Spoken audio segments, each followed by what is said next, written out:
don't, and that's okay. But we're just gonna move. Because movement changes mindset, right? Changes everything. So just get that music going, a little bend in the knees, I know. Right? And who doesn't love some Whitney Houston, ladies? Come on. Right? Oh, this is Shaka. Oh, right. Well, I had Whitney. She picked Shaka. All right, come on, arms up. So we're going to get that blood flowing a little bit. I'm going to get your energy up, and then I'm going to bring it right back down again. Come on. Just a little. Good. Thank you. All right, everybody go ahead and sit down. That's all we needed was a little bit of movement, a little bit to change our mindset, change our attitude, change the way we look at things. Everybody take a big, deep breath in. Hold it. And exhale. So, just a little bit about myself. Here we go. Give me 1 second, because nothing wants to work perfectly, right?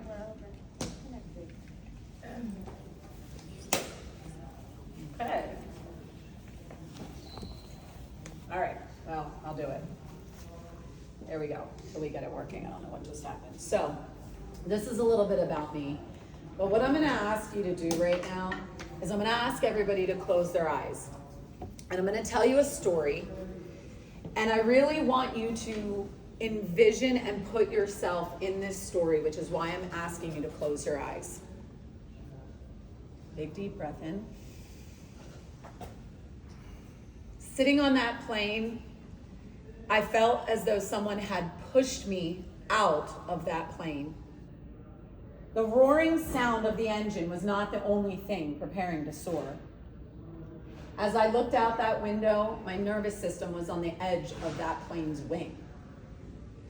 Somewhere over the Atlantic, between Costa Rica and Fort Lauderdale, I let go of control and I began to descend. I was falling. The wind was rushing past my face, adrenaline pumping through my veins, and I began the descent. My heart was racing. I kept searching for the string to pull my parachute, but I couldn't find it. It was useless. All I had was a stone with the word strength engraved in my hand. I don't even remember grabbing it on the way out of the house. And I continued to fall. Let me take you back 12 hours earlier. Keep your eyes closed and envision. What had I done? The spontaneous moment I decided to leave the relationship was a turning point, a testament to my courage and self-respect. I had to salvage what little respect I had left for myself. I had been in a perpetual state of high stress for months, and the fact that it somehow eluded me blew my mind. Wasn't this the epitome of fight or flight? I had been fighting to salvage a relationship that, unbeknownst to me, had been over for months. Already a lost cause. I could sense it, but I had also been misled for months. As the driver maneuvered the twists and turns of the mountain road, the music was blaring in my earpods, in my ears. I stared into the darkness, trying to make sense of it all. In an instant, the future I envisioned was being thrown away, leaving me with nothing but a stone in my hand. So here I sat, staring out the window somewhere over the Atlantic Ocean, not knowing what my future held, where I would go, or what I was going to do next. A feeling that after 24 years of taking care of myself was extremely foreign to me. I was scared shitless. Yet, I kept reaching and reaching around my back for the string to pull. Was this really happening? Did I give up everything that I had, everything that I built for myself, my business, my clients, my home, and the belongings that I had worked so hard for? Did I move my entire life to another country for someone who asked me to marry them with no intention of ever getting married? For someone who could discard me and pull the rug out from underneath me after reading a simple horoscope, where was that damn parachute string? The memories between the night that I fled and the morning I woke up in my sister's guest bedroom are hazy at best. I felt the walls closing in on me every time I opened my eyes, so I would just shut them and drift back to sleep. I would wake up in the dead of the night, my heart racing, my fists clenched, my jaw clenched. It was impossible to drift back to sleep, and the reality would hit me, triggering a fresh wave of panic and a brand new panic attack. First hyperventilating, then nauseous, and eventually tears. The feeling of abandonment was overwhelming. All I could think about was the anger of being thrust into this situation. And what about my sobriety? I was 3 months shy of 10 years of sobriety. The struggle was real. I had lost everything I thought I always wanted. See, now you can open your eyes. Thank you. This is my rock. This is my strength. This is the very rock that I held in my hand the entire van ride to the Costa Rica airport. After literally throwing everything away. Everyone's gonna get knocked down. But it's not about why or how, it's about how long are you gonna stay down, right? Of course, my favorite movie is Rocky, because I am from Philly, so I just have to throw that in there. How do you get out of those deep, dark places? How many women have ever been in that position? Yeah, everybody? Whether it's a diagnosis, a breakup, a divorce, or good transitions where your child is going off to school or you're getting married, empty nest syndrome, right? There's all these transitions and traumas that happen in our life that come out of absolutely nowhere. But resilience is the way that we rise from them. Finding a sober support group was the first thing that was the most important to me. I was not going to give up, along with everything else that I had given up, the almost 10 years of sobriety that I had worked so hard for. And I went for the first time in almost 10 years of doing it on my own. I had come to the realization that I needed help. And after almost 10 years sober, I went to AA. And I still participate in that now. Because having a really good support group around you when everything else is falling apart, like all the women in this room, is extremely important. I also decided the second step was that I needed a little bit of support for my mental health as well. Now, someone who's in the fitness and nutrition industry, that was big to me. I was down to, I think, 113 pounds. I actually looked like I looked in that picture. If you look at that picture, you're gonna think, what? Who looks at that picture to tell me what they think? You look healthy and fit. Look healthy and fit. That was 113 pounds, 12% body fat. I was in adrenal fatigue, and I was clinically depressed and had coming off of Prozac after having the rug completely ripped out from underneath me. The point of that is because what you see on the outside, we all know, is definitely not what's always going on the inside. And I had some other pictures that I took out that could show you that as well, but that's another talk. Finally, I had to put my pride aside, and I had to realize that I couldn't do this all on my own. I didn't want to talk to anybody. I didn't want anyone to know I was back. And that's actually around the same time that I met with Ashley for the very first time. But I had to talk to everybody. I had to rebuild my entire life. I had no car, I had no home, I had no clients. I had nothing. I was living in my sister's spare bedroom at 45 years old. Okay, so I needed help. And I had to reach out to amazing women who were there to support me, like Ashley, thank you. And, you know, we're all gonna break. Something at some point in time is gonna come out of left field and it's gonna knock us off our orbit.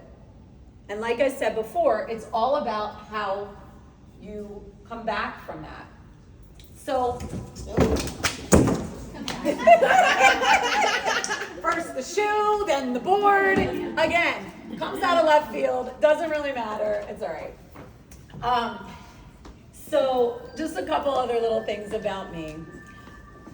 What I realized in that moment was I said to myself, wait, I couldn't work out, I couldn't eat, I couldn't do anything, but I had tools. I had tools in my toolkit that I had spent 15 years putting together to help me for moments just like this. I'm gonna fast forward. And in those months of the upheaval, after 3 months of living in my sister's spare bedroom, I was finally able to get to Jupiter, where I lived in a friend's bedroom for another 5 months. My belongings didn't arrive until about 3 months after, and I eventually was able to find a place to live 8 months after I got back and be able to restart my life. In those moments, I learned something about myself and the steps that I was going through in order to help me get back to where I wanted to be. And in those moments of all the upheaval is where I created the E3 method. And the E3 method stands for elevate your mind, elevate your body, and elevate your world.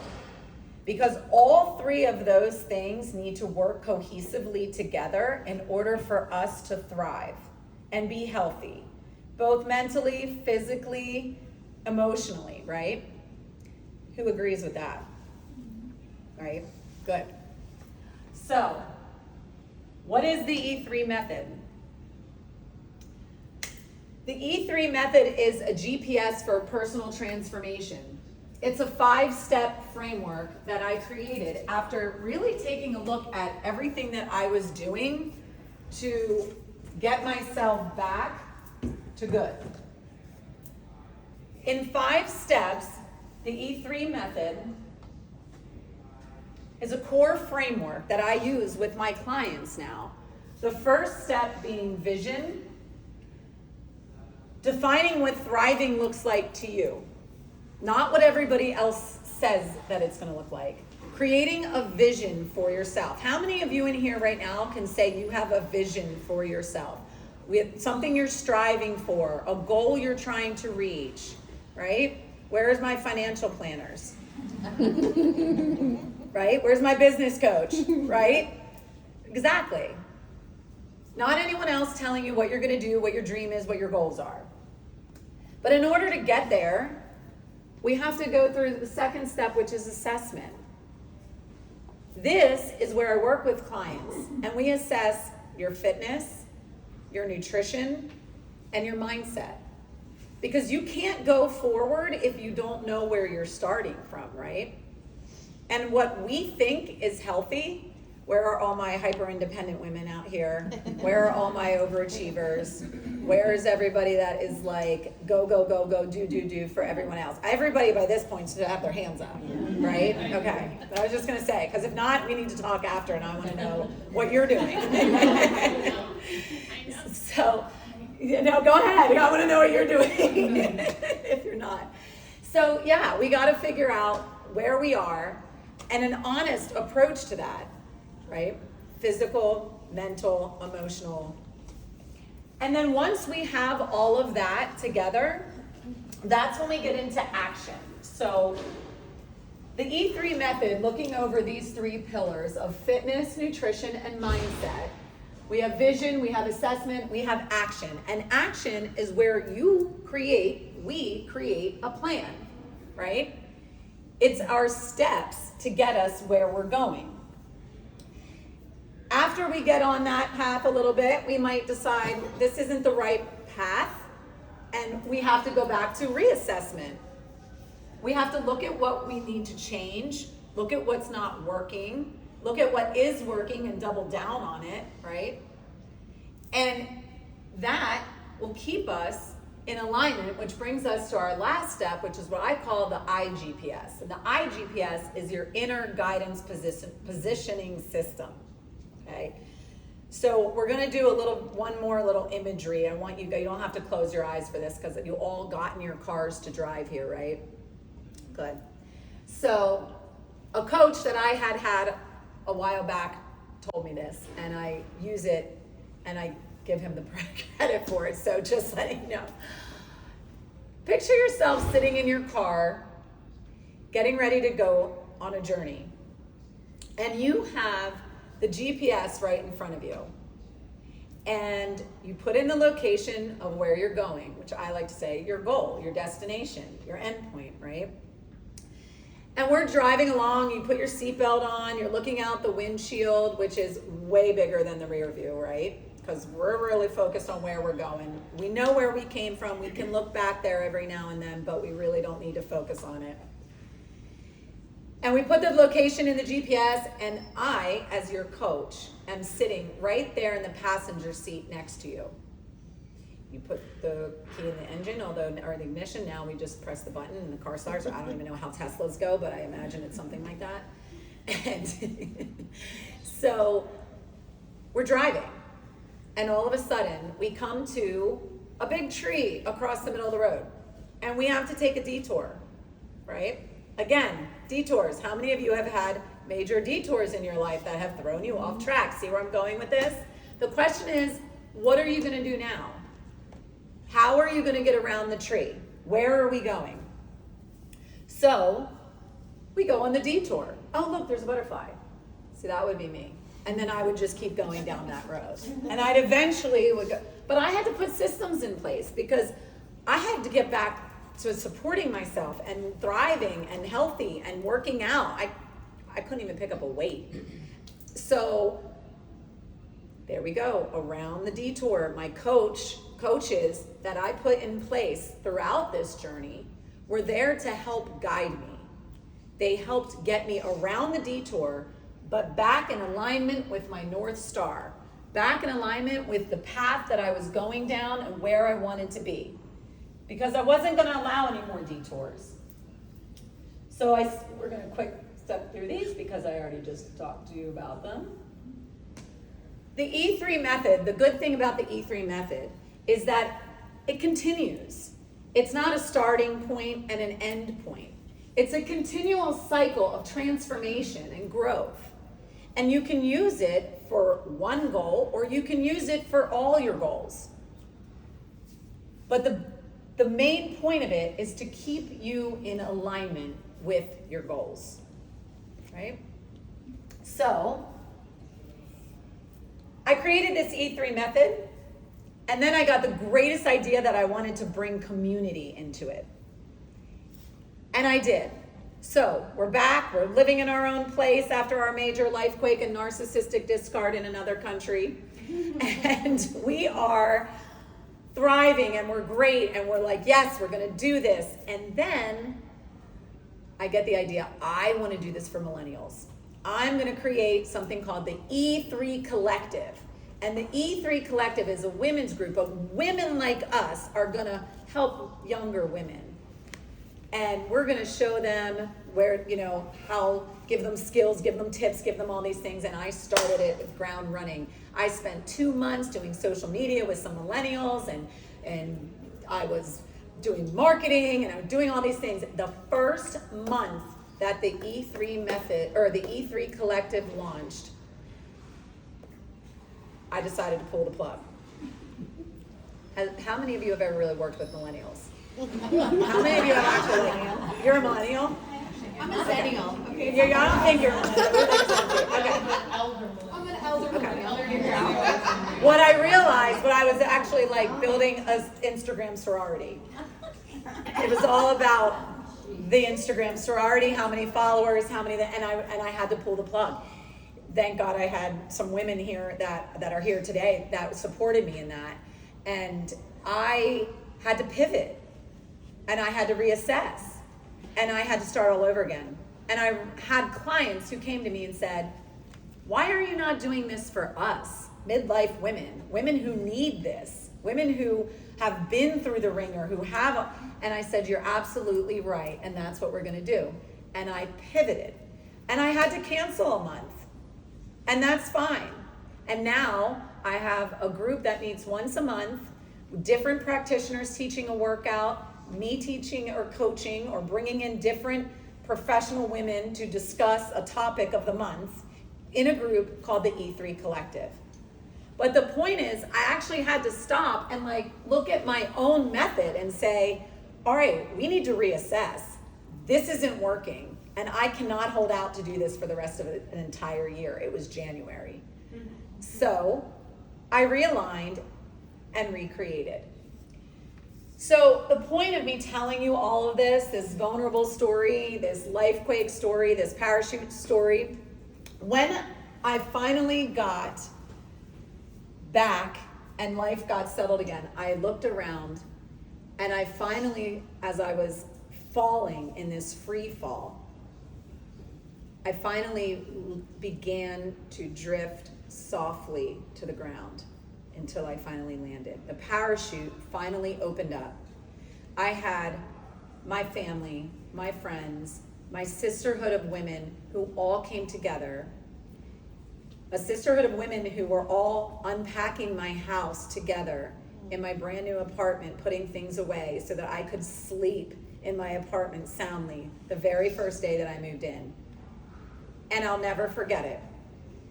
And I'll never forget how the E3 method and the E3 collective started with women like you who are here, who know how important it is to support each other, to network with each other, and to grow together. Does anybody have any questions? Awesome. That was great.